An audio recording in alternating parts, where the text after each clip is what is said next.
நீங்கள் பார்த்துக் கொண்டிருப்பது தமிழ்நாடு முக்கிய செய்திகள்.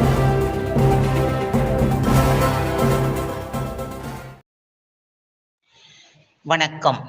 திருவள்ளூரில் மழை குறுக்கிட்ட போதிலும் நேரம் தவறாமல் தேசிய கொடியை ஏற்றி ஆட்சியர் பிரதாப் மூவர்ண பலூன்களையும் சமாதான புறாக்களையும் பறக்கவிட்டார்.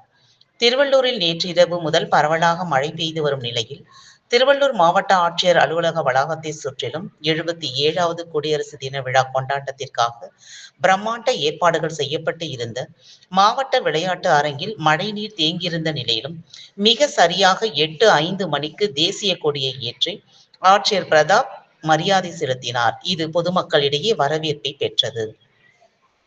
மூவர்ண பலூன்களையும் சமாதான புறாக்களையும் வானில் பறக்கவிட்ட ஆட்சியர் பிரதாப் காவல்துறையினரின் மரியாதையை ஏற்றுக்கொண்டார். மழையால் திறந்த ஜீப்பில் சென்று காவல்துறையின் அணிவகுப்பு மரியாதையை ஏற்கும் நிகழ்ச்சி ரத்து செய்யப்பட்டது. மேலும் சுதந்திர போராட்ட தியாகிகளை கௌரவிக்கும் விதமாக சால்வை அணிவித்தும் பரிசுகள் வழங்கியும் ஆட்சியர் கௌரவித்தார். பின்னர் மாவட்ட தொழில் மையம், மாவட்ட மாற்றுத்திறனாளிகள் நலத்துறை, ஆதிதிராவிடர் மற்றும் பழங்குடியினர் நலத்துறை, வேளாண்மை உழவர் நலத்துறை, தாட்கோ, முன்னாள் படைவீரர்கள் நலத்துறை சார்பில் நலத்திட்ட உதவிகளை மாவட்ட ஆட்சியர் வழங்கினார்.